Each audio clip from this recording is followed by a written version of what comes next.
नमस्कार दोस्तों, स्वागत है आपका हमारे इस चैनल में। आज हम एक ऐसे शख्स के बारे में बात करने जा रहे हैं जिन्होंने अपनी ज़िंदगी में बहुत ही ज़्यादा असफलताओं को झेला है। उसके बाद भी उन्होंने कभी हार नहीं मानी और लोगों को भी यही प्रेरणा दी कि जब तक काम करो जब तक सफल ना हो जाओ। मैं बात कर रहा हूँ थॉमस अल्वा एडिसन के बारे में। आज मैं आपको उनके बारे में कुछ ऐसे फैक्ट्स बताऊंगा जिनको सुनकर आप अपने जीवन में उन्हें अगर अप्लाई करें तो आप बहुत आगे जा सकते हैं। पहला फैक्ट, एडिसन का जन्म 11 फरवरी 1847 को मिलान, ओहियो, यूएसए में हुआ था। एडिसन को अमेरिका का सबसे बड़ा इन्वेंटर माना जाता था। दूसरा फैक्ट, एडिसन बचपन में बहुत ही जिज्ञासु बालक थे। बचपन में एडिसन को स्कूल से निकाल दिया गया था क्योंकि वो अपने टीचर्स से, अपने अध्यापकों से ऐसे सवाल पूछा करते थे कुल सर पैर के नहीं हुआ करते थे। एक बार उन्होंने अपने टीचर से पूछा कि अगर चिड़िया उड़ सकती है तो मानव क्यों नहीं। तीसरा फैक्ट, एडिसन एक सनकी किस्म का बालक था। उनको बचपन में सनकी किस्म का और पागल किस्म का इसलिए समझा जाता था क्योंकि एक बार उन्होंने चिड़िया को मच्छर और कीड़े मकोड़े खाते हुए देखा था। उसके बाद उन्होंने सोचा कि ये सब खाकर अगर चिड़िया उड़ सकती है तो मैं इसे एक बार ट्राई करके देखता हूँ। और उन्होंने उसका एक कीड़े मकोड़े पकड़े और उसका एक घोल बना लिया और अपने एक दोस्त को पिला दिया। वो लड़का उड़ा तो नहीं लेकिन उसकी हालत बहुत खराब हो गई। चौथा फैक्ट, शुरुआती दिनों में एडिसन टेलीग्राफ ऑपरेटर के रूप में भी काम किया करते थे, जो कि उन्हें बाद में बल्ब के आविष्कार में काफी मदद करता है। साइंटिस्ट होने के साथ साथ एडिसन एक बहुत ही बढ़िया बिजनेसमैन भी थे। उन्होंने बहुत से व्यवसायों में भागीदारी अदा करी थी। उस सदी के सबसे महान बिजनेसमैन हेनरी फोर्ड के साथ भी उन्होंने एक बोटेनिक लेबोरेटरी का निर्माण किया था फ्लोरिडा में। पांचवा फैक्ट, शुरुआत से ही एडिसन का दिमाग बिजनेस में बहुत तेज था। उन्होंने अमेरिका का सबसे पहला फिल्म स्टूडियो द ब्लैक मेरिया को भी निर्माण करवाया था। छठा फैक्ट, एडिसन ने बल्ब के अलावा टेलीग्राम, चलचित्र, माइक्रोफोन, ग्रामोफोन, भाप से चलने वाले इंजन को बिजली से चलाया और बाकी 1000 से भी ज्यादा आविष्कार किए थे। सातवां फैक्ट, थॉमस को दुनिया में प्रकाश फैलाने के लिए भी खिताब दिया जाता है। आज भी दुनिया में जो हम बिजली की मदद से बल्ब को काम में ले पाते हैं तो वो एडिसन की वजह से ही है।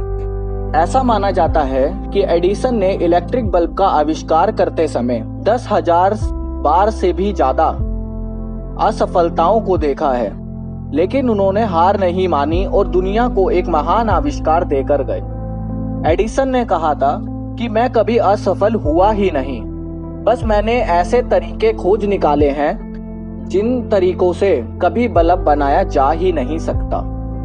उनकी इस सकारात्मक सोच ने दुनिया का नजरिया ही बदल दिया और वो एक प्रेरक बन गए। आठवां फैक्ट, 12 साल की उम्र में एडिसन को स्कारलेट फीवर की वजह से मिडल ईयर इन्फेक्शन हो गया था। इस इन्फेक्शन की वजह से एडिसन ने अपने एक कान से पूरी तरह सुनने की शक्ति खो चुकी थी और दूसरे कान से भी मुश्किल ही वो कुछ सुन पाते थे।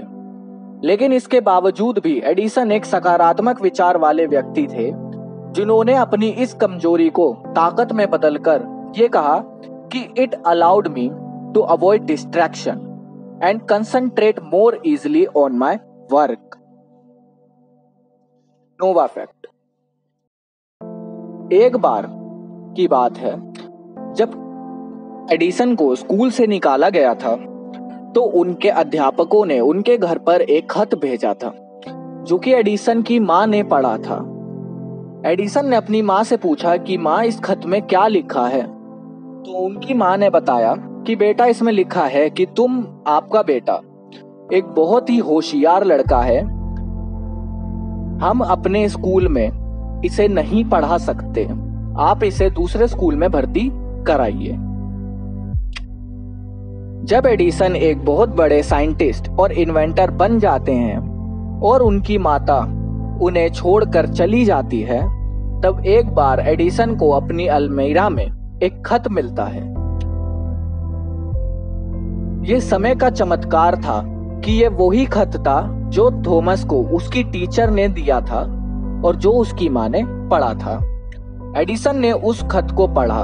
उसमें लिखा था कि थॉमस एक बहुत ही नालायक और बेवकूफ बच्चा है, हम इसे नहीं पढ़ा सकते। ये पढ़ते ही एडिसन रोने लगे। उनके इस बेहतरीन सफर के पीछे उनकी एक सकारात्मक माँ का हाथ था। उनकी माँ ने उस समय उन्हें ये सब ना बताकर पर अपने आगे चलने की एक सीख दी। ये सकारात्मक विचार उनकी माँ के जो थे, उसकी वजह से ही एडिसन आज यहाँ खड़े थे। संसार का ये नियम है कि जो जन्म लेता है उसकी मृत्यु भी निश्चित होती है। थॉमस ने 18 अक्टूबर 1931 को न्यू जर्सी में अपने प्राण त्याग दिए, लेकिन मरते मरते उनके अंतिम शब्द ये थे कि मैंने अपना जीवन पूरा जिया है और मुझे अपने जीवन से कोई शिकायत नहीं।